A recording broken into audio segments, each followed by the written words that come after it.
Hello everyone. So let's begin with the setup timing analysis. What we'll do is we'll take initially the ideal clocks. By ideal clock we mean that the clock tree is not yet built, and then we'll do a timing analysis with the ideal clocks first to understand what are the basic structures and what are the basic parameters that we need to get used to, and then we'll be introducing the real clocks and then doing the timing analysis again. Okay, so let's begin a setup timing analysis with ideal clocks. So, and it's also single clock, so there are scenarios where your launch flop is triggered by some clock and your capture flop is triggered by some other clock. So let's now focus on a very basic and simple scenario of a single clock. Okay, so this is the specifications we have. The clock frequency is being given to us as 1 nanosecond or as 1 gigahertz. So the clock period, which is inverse of the clock frequency, is 1 nanosecond.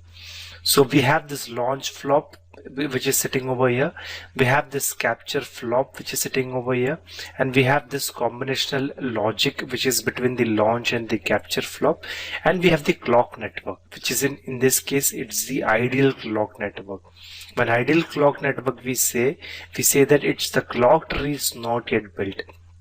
When the clock tree is built, you will see a lot of buffers in this path, but right now the clock tree is not built yet, so it's an ideal scenario. Okay, and this is a typical scenario for identifying for a setup timing analysis and hold timing analysis. This scenario is a very typical scenario. So let's move on. For example, we'll take, this is the clock period of 1 nanosecond. This is your 0th edge and this is your 1 nanosecond edge. Okay, and this is the clock period from 0 to t. Okay, so in the basic setup timing analysis, what happens is you send this particular edge to the launch flop. Okay, and the other edge to the capture flops. But let's try to let's try to put it in a more graphical way. And this particular edge at this particular time instant, this particular edge reaches the launch flop clock edge. So let's put an arrow over here. Okay, so this arrow on the time axis says that on the 0th clock period, on the 0th time, there is one clock edge which reaches to the launch flop.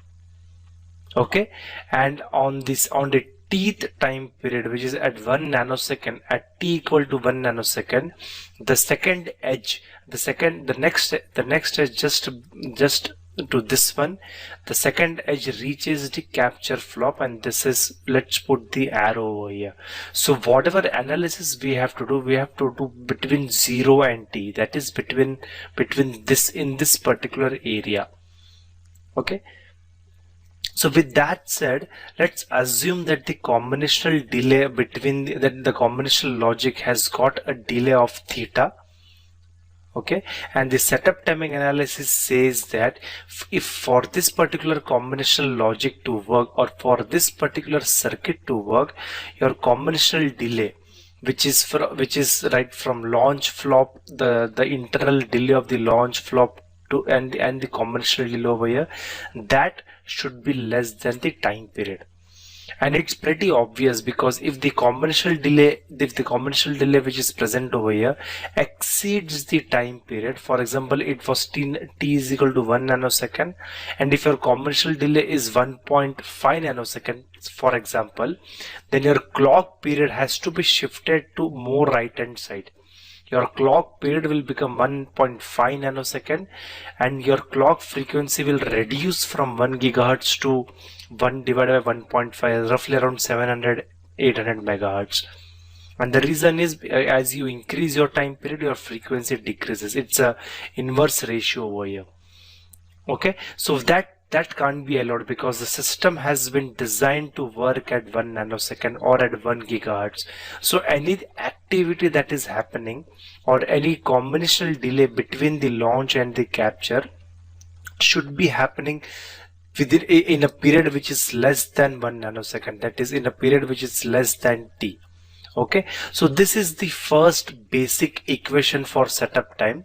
It's just that the combinational delay, whatever you see over here, should be less than your clock period, that is t. So this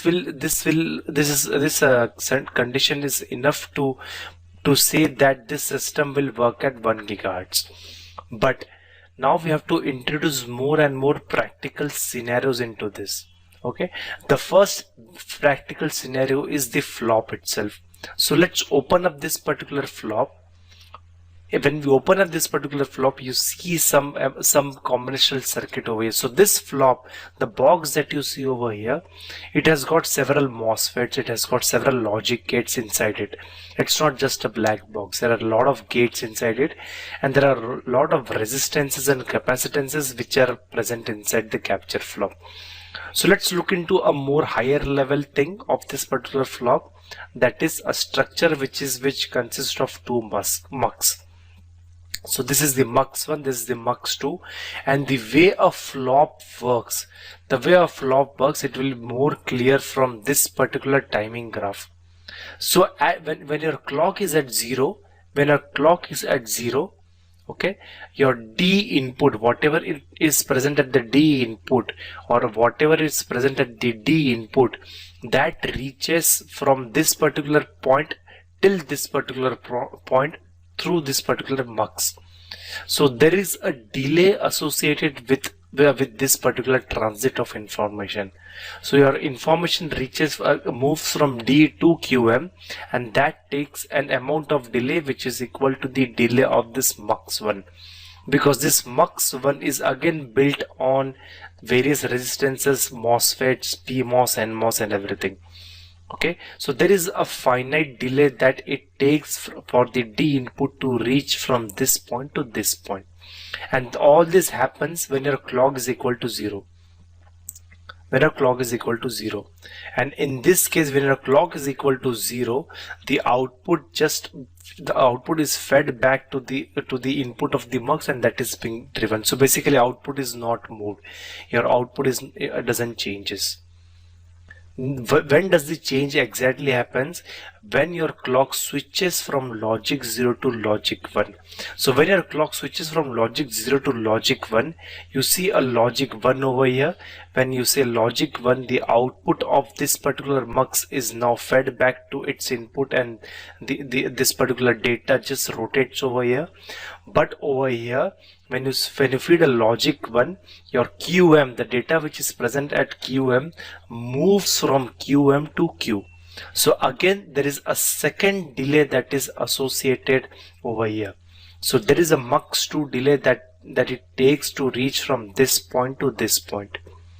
Okay, but the point is, why are we even looking into this? What all this thing will impact our setup timing? So that's exactly the point.